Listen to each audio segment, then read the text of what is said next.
저녁 예불을 마칩니다. 향기로운 라디오 BBS 불교방송입니다.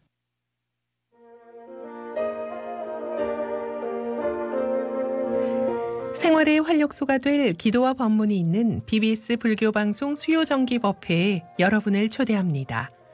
6월 5일 수요일 오전 10시 마포 불교방송 3층 법당에서 불교신문사장 오심스님과 함께 하오니 많이 동참하시어 성불인연 지으시기 바랍니다.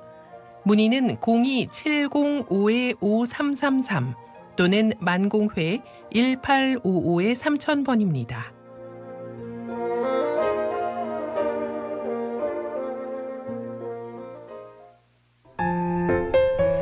우리 집 BBS 불교방송 TV 채널 궁금하시죠? BBS TV는 스카이라이프 180번, 지니TV 232번, BTV 296번, 유플러스 TV 276번이며 각 지역 케이블 방송에서도 시청 가능합니다. 우리 집 BBS TV 채널 번호는 BBS 불교방송 홈페이지와 이용하는 케이블 방송사에서 확인할 수 있습니다. BBS 불교방송은 좋은 프로그램으로 당신이 진정한 행복을 느낄 수 있도록 항상 응원하겠습니다.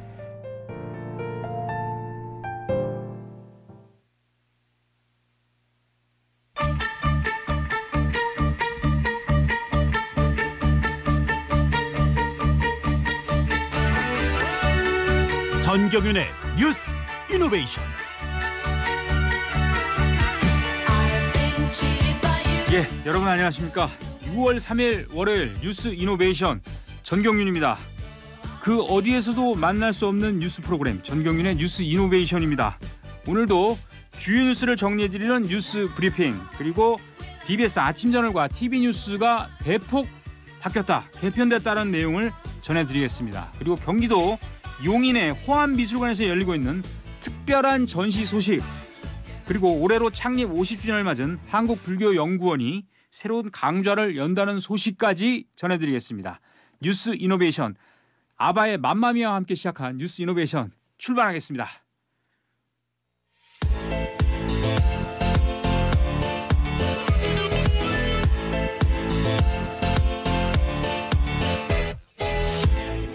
네, 뉴스 이노베이션, 오늘도 뉴스 브리핑을 가장 잘하는 기자로 자칭타칭 알려져 있는 유기한 기자 나와 있습니다. 네, 안녕하십니까. 예, 브리핑 아주 그 요약을 잘하시는 걸로. 아니, 오늘 앵커께서 알겠습니다. 특별히 준비된 의상인가 지금 시청자분들께서 네. 보고 계실 것 같은데 굉장히 멋있는 의상을 입고 예, 있습니다. 오늘 흰 의상, 백이민족이기 때문에 흰 의상으로 컨셉을 잡아봤는데 어떻게 보고 계신지 모르겠습니다. 아마 그 채팅창이라든지 이런 댓글에 많이 앵커님 의상에 대한 의견을 달아주시면 저희가 적극 반영하겠습니다. 예, 저에 대해서는 의견을 내는 걸 꺼려하는 분들이 많던데. 네, 알겠습니다. 자, 오늘 첫 번째 소식은 말이죠. 자, 지금 이제 오물풍선이라든지 이렇게 지금 남북 간의 긴장이 좀 다시 고조되고 있는데, NSC라고 이제 그 국가안보 보장회의인가 그렇죠. 그 9.19 군사합의 효력 정지 안건이 상정이 됩니까 이제? 예, 그 일단은 이 북한의 오물풍선 살포 관련해서 그 뭐 앵커께서도 문자 같은 거 많이 좀 재난 경보 문자 많이 좀 받으셨죠. 예. 아마 많은 분들이 그렇게 받으셨을 건데, 이 도발에 대해서 이제 대통령실이 곧바로 후속 절차에 착수했습니다. 예. 남북 간 상호 신뢰가 회복될 때까지 9.19 군사합의 전체의 효력을 정지하는 안건을 내일 국무회의에 상정하기로 한 건데요. 이 정부는 효력 정지 안건이 국무회의에 상정되면 의결할 방침인 것으로 현재 전해졌습니다.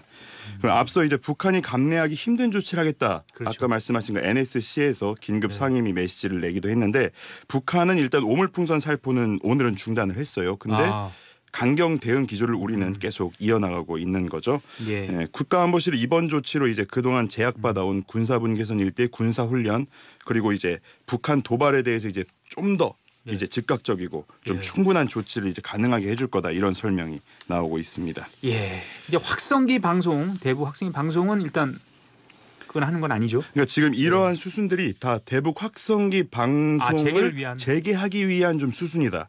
예, 그렇기 위한 이제 법적인, 그렇죠. 예, 법적인 절차를 밟아 나가는 것이다. 그러니까 이런 확성기 방송을 하고 있는 건 아니잖아요. 지금 중단돼 있는 상태인데 재개하기 위한 조치다. 그렇죠. 재개하기 위한 조치로 봐주시면 될 것 같습니다. 자, 그리고 윤석열 대통령이 이 국정 브리핑은 사실 이제 기자회견을 하고 다 했습니다만 그건 처음이었죠. 오늘 했는데 예. 이 동해에 석유와 가스가 매장돼 있을 가능성이 크다. 이거 상당히 반가운 소식인데요. 이게 만약에 매장돼 있다면 제가 그렇죠? 옛날에 우스갯소리로 우리나라에서 석유가 나온다면 뭐 천연가스가 나온다면 이런 걸로 이제 농담 삼아서 막 얘기하기도 했었는데 이게 실제로 진짜 좀 가능할지 지금 이제 윤석열 대통령이 오늘 국정브리핑에서 경북 포항 영일만 앞바다에서 막대한 양의 석유와 가스가 매장돼 있을 가능성이 크다. 이게 이제 물리탐사 결과에서 나왔다는 건데 이 규모는 최대 140억 배럴에 이를 것으로 이제 보이고요. 예. 천연가스는 최대 29년, 석유는 최대 4년을 넘게 쓸 수 있는 양이다 이렇게 전했습니다. 예. 이걸 가치로 한번 따져볼게요. 제가 예. 이 삼성전자 시가총액의 5배. 예, 삼성전자 시가총액의 5배입니다. 예, 즉 2천조 원이 넘는 수준이고 이 실제로 석유와 가스가 존재하는지 또 이제 규모가 얼마만큼 되는지 이제 확인할 차례라 탐사 시추 계획을 승인했다 이렇게 대통령이 밝혔습니다. 예. 만약에 매장이 확인되면 2028년에서 28년 사이에 공사에 착수가 되고 그렇습니까? 35년쯤엔 좀 이제 상업적 개발까지도 가능하지 않을까 이런 전망이 나오고 있습니다. 일단 그 시추라 그러죠. 이렇게 시추. 그걸 하면 결과 내년 상반기는 결과를 알 수 있다 이런 얘기도 있군요. 좀 지켜볼 필요가 있어요. 자, 멕시코 대선이 있었는데 좌파 여당 후보가 당선이 됐습니까? 여성 대통령입니까? 네, 멕시코에서 이제 첫 여성 대통령이 탄생했는데 사실 이번 그 여야 대선 후보 모두 다 여성이었기 때문에 그럼 무조건 여성이에요. 네, 사실 무조건 여성이 대통령이 될 수밖에 없는 상황이었고요. 사실 이제 그 좌파 집권당 국가재생운동의 모레나의 클라우디아 세인바움 후보가 이제 그 대통령의 주인공이 됐습니다. 이 멕시코 하면은 이게 굉장히 마초적인 나라. 그렇습니다. 또 뭐 좋은 건 아니지만 남성 우월주의가 굉장히 좀 높은 나라로 꼽히고 있는데 이 여성 대통령이 탄생함으로써 이 남성 우월주의라든지 좀 그 여성 혐오 범죄 이런 것들이 좀 줄어들지 않을까 이러한 좀 기대감들이 좀 나오고 있습니다. 예. 알겠습니다. 멕시코 대선 소식까지 지금 보내드렸습니다. 뉴스브리핑 류기환 기자였습니다. 수고했습니다. 예.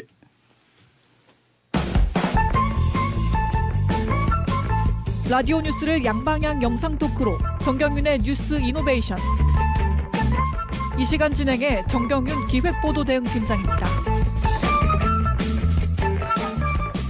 뉴스 이노베이션입니다. 이 영어가 많습니다. 저희 프로그램은 이노베이션에 이델순 기자가 이제 이 자리에 나와 있습니다. 네, 안녕하세요. 저 이델순입니다. 예, 반갑다 정치야 맞죠? 오늘 순서? 네, 오늘 순서가 반갑다 정치야인데 그 정치 관련 소식 대신에 저희 회사의 새로운 소식들을 좀 들고 왔습니다. 예. 자, 저희 그 뉴스 프로그램 그리고 여러 가지 프로그램들에 어떻게 바뀌었는지 이걸 좀 알려주신다는 얘기죠. 네. 자, 그렇단 말이죠. 제가 질문 먼저 드리겠습니다. 네. 근데 앵커님, 저도 좀 질문을 드리고 싶은 게 그러니까 저희 회사에 많은 변화들이 있었는데 앵커님의 자켓도 정말 많은 변화가 있어 보여요. 그렇습니다. 오늘 좀 컨셉 같은 게 좀 있으실까요? 예, 그렇습니다. 제가 여러 가지 그 외양이 썩 좋지 않다는 그런 지적이 있어서 좀 계속 리모델링을 하고 있습니다. 그래서 뭐 헤어스타일도 이제 여러 가지를 지금 단계적으로 밟아 나가고 있어요. 과정을 개선 과정을 밟아 나가고 있다. 이렇게 보시면 되겠습니다. 이렇게 노력하는 앵커가 되시는 그런 모습. 그렇죠. 정말... 비용은 이제 좀 부담이 있습니다만. 네, 정말 보기 좋습니다. 네, 의상도 여러 가지 신경 써서 고르고 있습니다. 네. 자, 이제 이대순 기자가 대답을 좀 할 차례입니다. 네, 제 차례군요. 예. 네, 알겠습니다. BBS 라디오와 유튜브 채널에 방송되고 있는 그 전경윤의 뉴스 이게 제 프로그램이군요. 네, 맞습니다. 요 얘기입니까? 네. 이게 어떻게 바뀌었다? 말씀해 주세요, 그럼. 네, 앵커님의 오늘 의상처럼 파격적인 변신이 좀 이루어졌습니다. 네, 이전에는 유튜브 채널을 통해서 생방송이 이루어지지 않았는데요. 저희는 라디오를 통해서만 청취자들을 만났죠. 근데 이번에는 개편을 통해서 청취자와 시청자 간 양방향 소통을 하면서 파격적인 변신을 이뤄냈습니다. 네. 지금 보시다시피 지금 이제 보이는 라디오를 보고 있고 기자들이 출연해서 양방향으로 소통을 하면서 코너를 또 기자 이름으로 만들어서 출연하고 있다. 그 얘기죠? 네. 이 점이 가장 눈여겨볼 점인데요. 기자들 개인이 코너를 통해서 출입처 관련 내용을 전달하고 있는데 주변에서는 혹평이 되게 많아요. 혹평이 아니라 혹평이요? 호평이요. 호평. 아, 기억자가 받침이 있는 줄 알았어요. 네, 제가 방금 이 점을 앵커님께서 놓치지 않겠다 싶으셔가지고 저도 워딩 지적을 조금 했는데 호평입니다. 호평. 예. 뭐 반갑다 정치야 제가 지금 진행하고 있는 예. 이 반갑다 정치야 그리고 견지동 45 경제 오디세이 등 BBS 보도국 기자들이 매일 3개씩 선보이고 있는 형식도 기존의 뉴스랑 좀 차별화해서 신선하다는 말이 나오고 있습니다. 알겠습니다. 뉴스 이노베이션 지금 진행하고 있습니다. 그리고 우리 대표 아침 시사 라디오 우리 출근 시간대에 아주 간판 시사 프로그램이죠. 아주 역사와 전통을 자랑하는 네. 아침 저널 새 앵커가 오늘 아침부터 바뀌었는데 네. 함인경 변호사 강함의 대표 변호사죠. 법무법인. 네, 맞습니다. 예. 그 10여 년간 변호사로 활동해온 함 앵커가 그간 여러 시사 프로그램에서 패널로 활약하면서 두각을 나타냈었는데요. 함 앵커는 법률적 지식이랑 그리고 전문적 그리고 정치권에서 쌓은 전문성을 발휘해서 보다 신뢰받는 앵커가 되겠다는 포부를 밝히기도 했어요, 오늘. 밝혔습니까? 네, 밝혔습니다. 네. 네. 이분이 이공계 출신인데 대학원을 또 법학전문대학을 나오고 네. 그러니까 이 문과 이과를 다 섭렵한 분입니다. 네. 네, 참고로. 네. 그래서 아침에 많은 시청, 청취 바랍니다. 네. 자, 그리고 말이죠. 이 얘기는 더 이상 여기가 다죠? 근데 추가로 예. 해드리고 싶은 게 있는데 예. 이 저희 이번 뉴스 이노베이션도 그렇고 그리고 아침 저널 같은 경우에도 보이는 라디오가 기존에는 BBS 뉴스 유튜브 채널에서 이제 BBS 메인 유튜브 채널에서 예. 진행이 돼요. 예. 요 점도 저는 꼭 말씀드리고 싶습니다. 맞습니다. 네. 예, 참고해 주시기 바라고요. 자, 우리 TV 뉴스 있지 않습니까? 네. 종교계 채널 TV 시청 점유율 1위를 차지하는데 많은 역할을 해온 TV 뉴스 앵커가 지금 정말이죠? 20대로 다 바뀐 거죠? 네, 그렇습니다. 그 새로운 평일 메인 앵커죠. 이준기 아나운서 같은 경우에는 고려대학교 한문학과를 재학 중인 학생인데 예. 제가 물어보니까 아직 한 학기가 남았다고 하더라고요. 그래서 교수님과 사이버 강의를 통해 가지고 지금 수업을 듣고 있다고 상당히 하고. 젊군요. 네. 네. 올해 초에 BBS 공채기수 신입사원으로 입사했습니다. 그리고 저와 같은 팀인 이현석 기자. 저희 이현석 기자는 주말 앵커를 맡았는데 앵커 오디션을 통해 가지고 올라온 만큼 실력 있는 앵커라고 볼 수 있습니다. 잘 부탁드립니다. 네, 네. 알겠습니다. 자, 왜 그리고- 웃으시는 거죠? 예, 저도 한번 해봤기 때문에 예전에 네, 앵커를 네. 해봤기 때문에 네. 예. 좀 이렇게 후배들에게 해주고 싶은 말도 있으실 것 같아요. 후배들에게 경험이 해주고 싶은 좀 말이요? 있으셔가지고. 이게 젊음과 신선함으로 계속 그 소신 있게 진행을 했으면 하는 바람을 갖고 있습니다. 예. 네. 자, 그리고 말이죠. TV 뉴스가 이렇게 앵커가 바뀌고 여러 가지 변화를 시도하고 있기 때문에 여러 기획도 많이 하고 있거든요. 그 평가가 지금까지 나온 평가가 대체로 어떻습니까? 그 보통 저희 BBS 뉴스는 스님과 불자들이 가장 즐겨보는 간판 보도 프로그램이잖아요. 그리고 다양한 불교 소식 그리고 그와 연관된 시사 이슈를 잘 듣고 있다는 평가가 많았는데 네. 이번 개편을 통해 가지고 TV 뉴스가 새로워졌다, 신선해졌다 이런 얘기가 좀 나오고 있습니다. 저도 예. 좀 기쁘네요. 예. 그 전에 이대순 기자 네. 신선하지 않았습니까? 그럼 그런 뜻은 아니죠. 그전에도, 그런 뜻은 아니지만 좀 더 예. 앵커가 좀 더 젊어지니까 예. 그런 의미에서 신선했다는 그렇죠. 얘기였습니다. 자, 그리고 이제 아침전을 얘기했는데 그 아침전을 그 오늘 첫 방송 때 나온 아침전에 대한 댓글이 좀 달린 게 있습니까? 네, 제가 안 그래도 프린터를 해가지고 가지고 왔어요. 여기 있습니다. 예. 네, 아침 저널 관련해가지고 댓글들이 좋은 댓글들이 많이 올라왔는데 함인경 변호사님 어디에도 치우치지 마시고 공정하고 바른 방송 부탁드립니다. 그리고 아침 저널에 오신 것을 환영합니다라는 이렇게 좀 환영하는 메시지들이 좀 있었고 예. 또 좌우에 끄달리지 않는 공정 방송 기대합니다. 중요한 얘기입니다. 이런 네. 것도 있었고 아침이 기대됩니다. 좋은 주제에 대해 많은 이야기 들려주세요. 응원합니다. 이런 댓글도 있었습니다. 예. 자, 이대순 기자 네. 여기까지 하겠습니다. 오늘 쉬우세요. 수고했습니다. 네, 예. 알겠습니다. 이제 가십시오. 네, 들어가십시오. 감사합니다.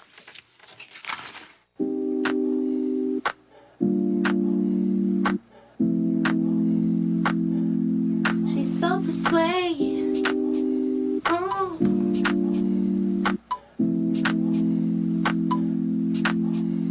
She's so persuasive. She's so flirtatious. How does it feel to be so persuasive? She's so flirtatious. How does it feel to be? 자, 다음 순서입니다. 자, 음악이 좀 길게 나갔습니다. 자, 권금주 기자가 나와 있습니다. 잡화상점, 문화상점 코너입니다. 안녕하십니까? 네, 안녕하십니까? 예, 권금주 기자는 늘 전시회만 한다 이런 얘기들이 있어요. 근데 이번 주 주제는 어떤 겁니까? 이번 주에도 공교롭게도 전시입니다. 공교로운 겁니까? 아니면 뭐 좋아해서 그런 겁니까? 전시회를? 우연입니다. 우연이고요. 네, 예. 전적으로 우연인데 예.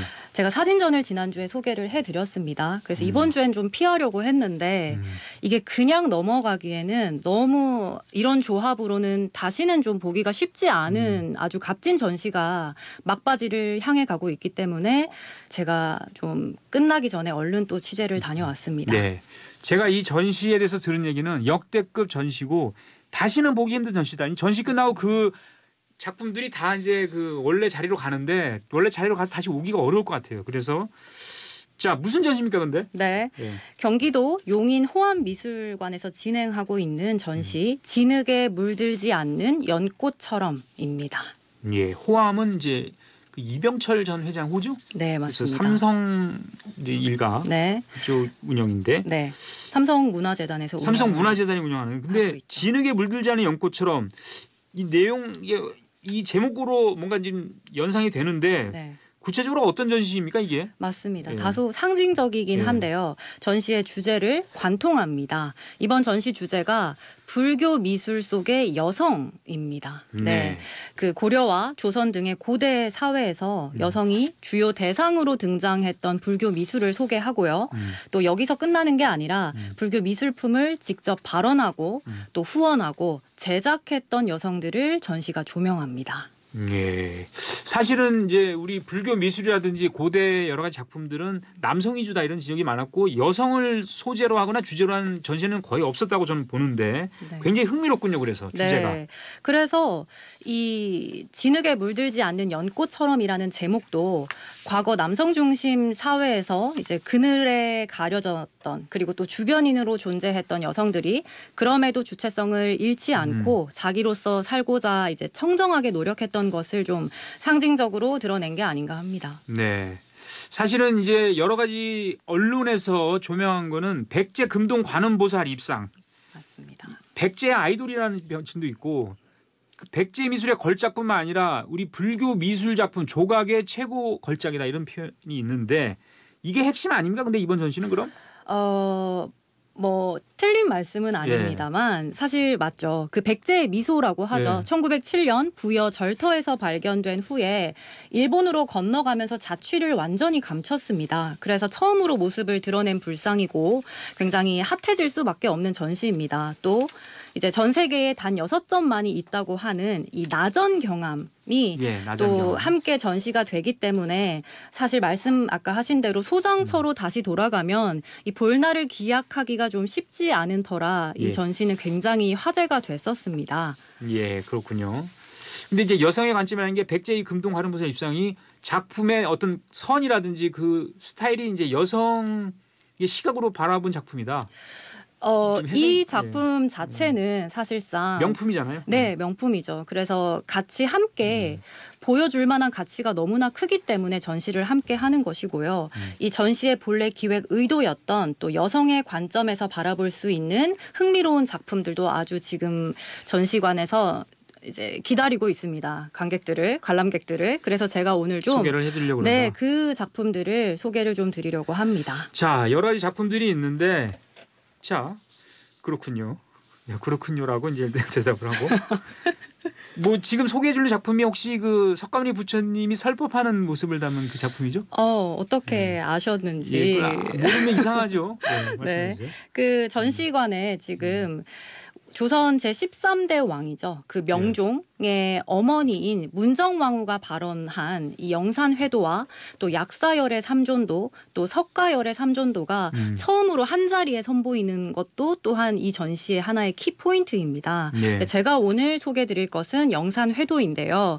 그 석가모니가 다들 아시다시피 영축산에서 설법하는 모습을 이 자색의 비단 위에 금선으로 그린 작품이죠. 왕실의 후원이다 보니 당대에 귀했던 이 금이라는 재료를 사용할 수 있었던 것으로 보이고요. 또 불교 교단과 미술 후원자로서 목소리를 낼 수 있었던 왕실 여성의 권위와 영향력을 좀 파악할 수가 있습니다. 그렇습니까? 근데 그 당시 이제 왕비라든지 왕실, 그 왕후 이런 분들이 이렇게 불교 미술 작품 제작에 관여했다? 상당히 인상적인데. 그렇죠. 이 쉽지 않았을 것 같은데 왠지 조선 시대니까. 그렇지 않아요? 그렇죠. 억불숭유라고 해서 또 유교를 중시하는 정책이 있기도 했고 당시 여성들의 지위가 남성만큼이 안 됐죠. 하지만 그 쉽지 않은 것을 여성들이 해냅니다. 그 1621년이죠. 또 다른 작품을 하나 소개해드리려고 하는데 인목왕후가 그 주인공입니다. 좋은 일로 사실 작품에 매진하게 됐던 건 아니고요. 인목왕후는 그 비극적인 가족사의 주인공이기도 합니다. 그 선조의 계비이고 광해군의 계모, 또 영창대군의 어머니이죠. 이 광해군으로부터 아들 영창대군이 죽임을 당하고 인목왕후도 폐후가 되면서 궁에 갇히게 되는 이제 일이 비극적인 사건이군요. 네, 발생합니다. 그러니까 이거를 이제 가족이나 몰살당했다 이렇게 표현하는데, 맞습니다. 이거를 지극한 불심으로 이 경전을 직접 필사를 하면서 이 아픔과 자신의 어떤 그거를 스스로 좀 추스렸다. 이렇게 표현하면 됩니까? 맞습니다. 그 비극을 인내하고요. 또 떠난 가족들의 명복을 빌기 위해서 직접 불교 경전을 필사를 했습니다. 그 작품이 백지금자 불설 아미타경이라는 작품이고요. 인목왕후를 모시던 궁녀가 이 자수로 직접 표지를 꾸몄습니다. 그래서 어떻게 보면 왕후가 이 제작에 참여하기도 했지만 그 당시에 그보다는 조금의 하층 계급의 여성들도 참여를 한 작품이라고 할 수가 있고요. 전시를 기획한 이승혜 큐레이터는 이 어려운 시기를 불심과 미술로 이겨냈던 여성들의 노력이 아주 돋보이는 작품이라고 얘기를 했는데요. 인터뷰를 한번 들어보시죠. 이분은 원래 서예가로서도 이름을 알린 역사 속에 많이 남아있지 않은 여성 예술가이기도 합니다. 광해군이 집정을 하고 서궁에 유폐되어 곤궁한 시절을 보낼 때 가족을 잃은 슬픔을 다스리고 또 부처님께 귀의해서 많은 사경을 남겼습니다. 그 뒤에 인목대비 본인의 마음을 담은 발언문을 적었습니다. 어려운 시절이었지만 금과 은을 구해서 경문은 금으로 직접 써내려가고. 이승혜 큐레이터의 얘기인데요. 아주 조곤조곤하게 얘기하네요. 자, 재미있는 제품 또 흥미있는 제품이 또 있습니까? 세계 각국에 흩어진 27개 컬렉션에서 불화와 불상 등 한중일 작품들이 이제 한 자리에 모이다 보니 작품들은 굉장히 많고요. 개인적으로는 그 고려 후기에 검은색 감지에 이제 금리로 그린 역시나 경전입니다. 감지금리 묘법 연화경이라는 작품인데요. 진안국 대부인 김 씨라는 이 당대 고위층 여성이 발언을 했는데 그 내용이 좀 흥미롭습니다. 그 여자 이전의 과거의 업의 불행으로 내가 여자의 몸을 받았다라는 이 한탄이 글자로 담겨 있습니다. 어쩌면 당시 사회적 한계에 부딪혔던 여성의 고뇌가 보이지 않나 하는 작품입니다. 그렇습니까? 자, 지금 이제 호암미술관에 지금 진흙 속에 핀 연꽃인가요? 그 작품을 하고 있는데 입장료가 14,000원입니다. 그죠? 그래서 참고하시고. 자, 주말에 한번 가봤으면 하는 생각이 드네요. 그 입장료가 아깝지 않을 만큼 아깝지 않아요. 아주 값진 전시였고요. 국내에서 다시는 보기 어려운 작품들부터 당대 여성들이 이제 자신을 지키고 표현하고자 노력했던 결과물들까지 다양하게 전시가 돼 있습니다. 또 호암미술관은 지난해에 이제 완전히 보수를 했습니다. 그래서 앞에 호수가 있고 전시 공간 내부가 말고도 주변에 볼 경관이나 풍경, 즐길 거리들이 굉장히 많았기 때문에 좋은 나들이가 되실 거라고 저는 좀 확신합니다. 네, 알겠습니다. 모든 전시가 좋은 나들이라고 얘기하는 우리 권금주 기자 얘기했습니다. 6월 16일까지입니다. 참고로. 맞습니다. 6월 16일까지 전시합니다. 지금까지 잡화상점 권금주 기자였습니다. 네, 감사합니다.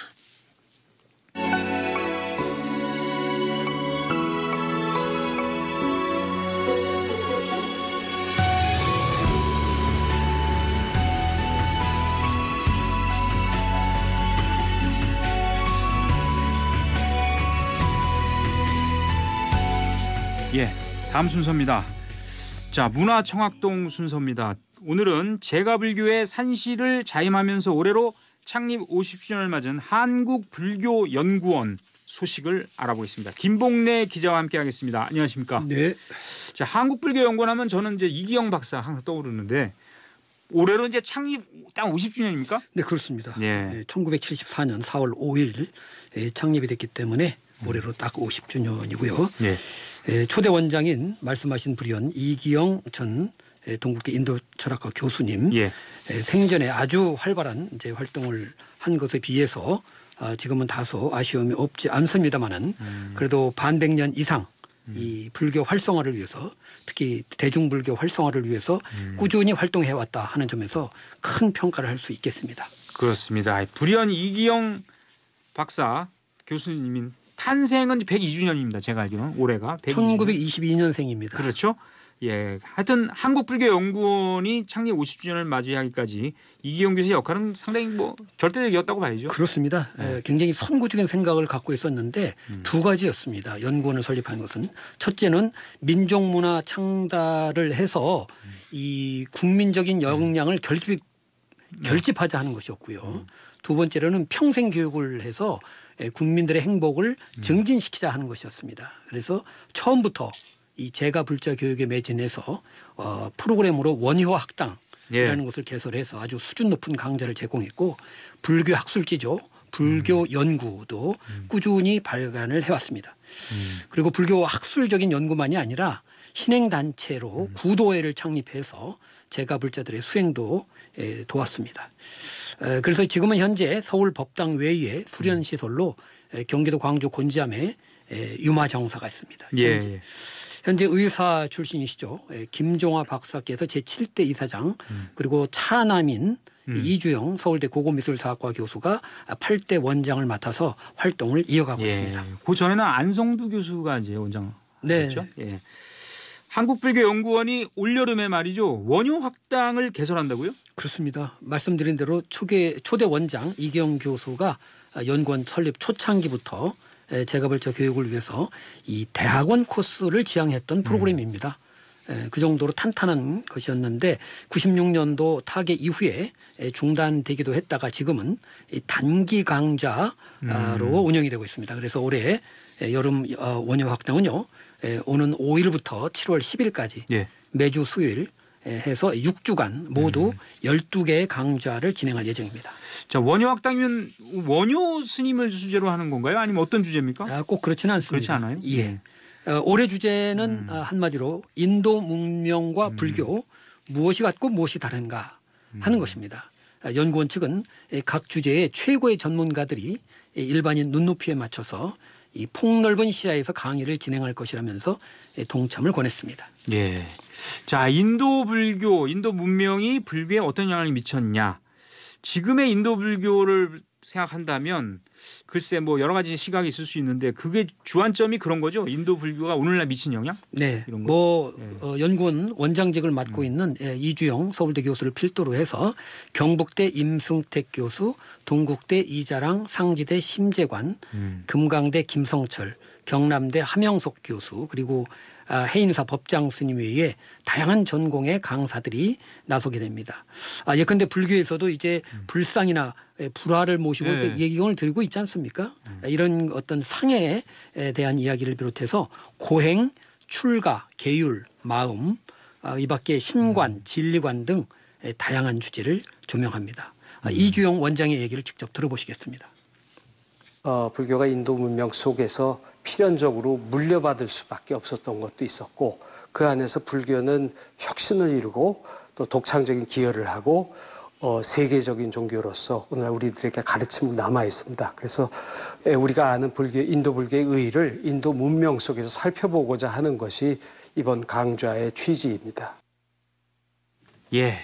자, 이주영 원장 지금 얘기 들어봤는데 직접 강좌를 이제 맡을 예정이고요. 네. 이 불상과 같은 그러니까 예경의 대상 또 불교로 상징하는 불상과 같은 그 상과 관련한 내용을 지금 다룬다는 얘기입니까? 네, 이주영 원장은 상의 의미와 기능을 주제로 강의를 합니다. 그래서 불교에서의 불상 예배가 인도의 신상 숭배와는 어떤 면이 공통되고 어떤 면이 다른지 이런 것들을 조명합니다.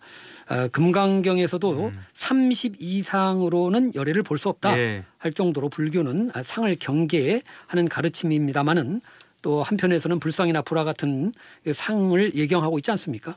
그런 면에서 의미가 있는데요. 이주영 원장의 얘기 계속 들어보시겠습니다. 불교에서는 상을 도대체 어떻게 이해하고 보았는가, 또 다른 종교에서 만들고 섬긴 상과는 어떤 공통점과 차별점이 있는가, 그런 점들을 살펴보고요. 또 동시에 상이 생겨날 때는 이제 외래 문명과의 관계도 있기 때문에 외래 문명에서 본 상과의 관계는 어떤가, 이제 그런 점도 제가 이야기를 하려고 하고 있습니다. 예. 자, 인도 같은 경우는 힌두교 때문에 불교가 밀려났다 이렇게 많은 사람들이 인식하고 있는데, 특히 힌두교는 그 불교와 어떻게 보면 가까우면서도 가까울 수 없다 이렇게 또 표현하는 분들이 있던데요. 미묘한 관계네요. 예, 뭐 힌두교 때문에 불교가 어떻게 보면 인도 땅에서 밀려나는 대신에 세계 종교가 되었죠. 하지만은 오랫동안 인도는 불교의 불모지로 남았다고 할 수 있습니다. 1960년대 암베드카르 이후에 인도에서도 불교 부흥 움직임이 있긴 했습니다마는 큰 의미는 아직 갖지 못하는 현실입니다. 따라서 불교가 자랐던 토양을 잘 이해하면서 나아가 세계 종교, 보편 종교로서의 이 불교의 특성과 역할을 면밀히 파악하고 널리 알리는 일이 우리 불교계의 과제가 되고 있다 할 수 있습니다. 지금 한국불교연구원장 이주영 원장인데, 제가 생각하기에도 한국불교연구원의 그 활동이 좀 정체된 듯한 느낌이 최근에는 있었어요. 그동안 몇 년 동안. 그죠? 앞으로의 각오 같은 게 있습니까? 이 원장님. 그렇습니다. 50년 전에 한국불교연구원이 생겼을 때는요. 이주영 원장님 말씀대로 우리나라가 굉장히 모든 면에서 도약을 하던 시기였지 않습니까? 그래서 연구원도 새롭게 시도한 일들이 굉장히 많았다고 합니다. 대표적인 것 한 두 가지를 말씀을 이제 주셨는데요. 종교행위 중심의 불교에서 충분한 교학적인 이해를 통한 신앙을 추구했다는 것. 또 하나는 출가 중심이 아닌 제가 불자 중심의 운동을 시작했다. 라고 이제 강조를 했습니다. 뭐 그동안 다소 정체된 감도 없지 않습니다만은 모든 것이 새롭게 달라지는 이런 환경 속에서 연구원 또한 새로운 어떤 중요한 역할을 할 수 있도록 노력하겠다. 이렇게 포부를 밝혔습니다. 들어보시겠습니다. 굉장히 많은 사람들이 불교에 공감을 합니다. 왜 그러냐면 불교의 가르침이 매우 합리적이고 이렇게 신앙에만 의존하는 것이 아니기 때문에 그렇죠. 그런데 그렇다고 불자가 굳이 될 생각은 없다는 사람들이 또 굉장히 많거든요. 그래서 이런 시대에 이것을 더 펴나가기 위해서는 더 열리고 합리적인 자세로 대화하고 그밖에 다른 사상이나 현대 과학기술 문명과도 소통하는 그런 노력이 필요하다고 생각이 됩니다. 네. 한국불교연구원 50주년인데요. 자, 끝으로 마무리 말씀을 좀 해주시죠. 예, 뭐 한국불교연구원 그동안 불교 대중화에 아주 선구적인 역할을 했던 유서 깊은 단체고요. 그래서 지난 50년을 돌아보면서 또 새로운 50년을 잘 설계해서 한국불교 발전에 더욱 기여하기를 바라는 마음입니다. 알겠습니다. 불국토로 이 땅을 만드는 데 기여하길 바라겠습니다. 지금까지 문화청학동 김봉래 기자였습니다. 날씨는 오영애 캐스터가 전해드리겠습니다. 오늘 밤까지 충청과 남부지방에는 소나기 내리는 곳이 있겠습니다. 특히 대기 불안정이 심해지는 남부지방을 중심으로 돌풍과 벼락을 동반해 강한 소나기가 내리는 곳이 있겠고요. 일부 남부 내륙 지역으로는 우박이 떨어지는 곳도 있겠습니다. 남부지방으로 5에서 30mm 그리고 충청지방으로 5mm 내외의 소나기가 예상됩니다. 내일은 동해상에 위치한 고기압 가장자리에 들어 중부와 제주도는 대체로 맑겠고요. 남부지방 남부지방 가끔 구름 많겠습니다. 내일 기온은 오늘과 비슷하겠습니다. 아침 기온 서울과 청주 16도에서 시작하겠고 낮 기온 서울과 춘천, 광주는 29도, 대구 27도인 반면 울진의 낮 기온은 21도에 머물겠습니다. 당분간 낮 기온이 25도 이상 올라 덥겠지만 동풍이 유입되는 강원 영동과 경상권 동해안 지역의 낮 기온은 20도 내외에 머물면서 낮에도 선선한 날씨가 이어지겠습니다. 날씨였습니다. 식품의약품안전처장 오유경입니다. 어느새 마약은 우리 일상의 안전을 위협하고 있습니다. 마약류에 대한 고민, 이제 1342가 함께합니다. 누구나 비밀을 보장받으며 24시간 언제 어디서나 전화하실 수 있습니다. 지금 한 걸음만 용기 내어 1342로 전화주세요. 1342 용기 한걸음 센터가 24시간 여러분 곁에 있겠습니다. 마약으로부터 안전한 사회, 식품의약품안전처가 함께합니다.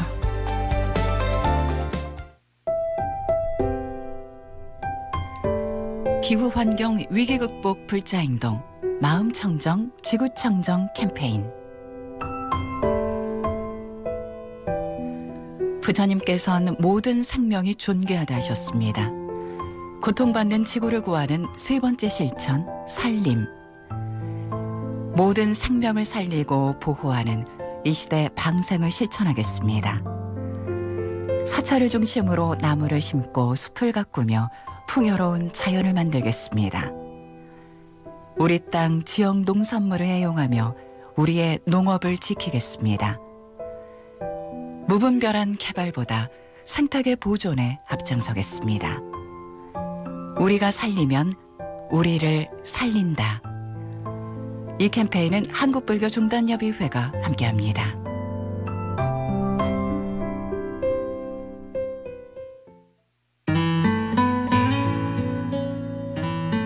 안녕하세요. 대한불교조계종 승려복지회입니다. 승보 공양은 무량한 복전이며 스님들을 모시는 불자들의 진정한 자비 실천으로 스님들의 수행과 전법 활동에 큰 도움을 드릴 수 있습니다. 승보 공양 동참은 한 통화에 5,000원 후원으로 ARS 060-700-1077 060-700-1077번이나 대한불교조계종 승려복지회 서울전화 2011-1600번 2011-1600번으로 문의하시기 바랍니다. 스님들께 공양 올리는 우리 불교의 오랜 전통 승보 공양, 불자님들의 많은 동참 바랍니다.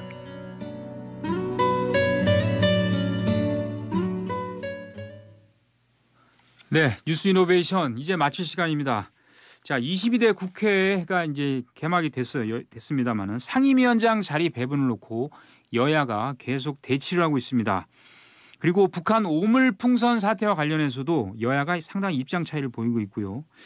그래서 여야가 지금 사사건건 대치하고 있는 그런 형국입니다. 21대 국회와 22대 국회 달라진 게 뭐냐 이런 얘기 벌써부터 나오기 시작합니다. 거대 야당 그리고 집권 여당 서로 상생할 수 있는 지혜를 발휘했으면 하는 마음을 계속 갖게 됩니다. 네, 오늘 월요일 뉴스 이노베이션 여기서 줄이겠습니다. 지금까지 전경윤이었습니다. 여러분 고맙습니다.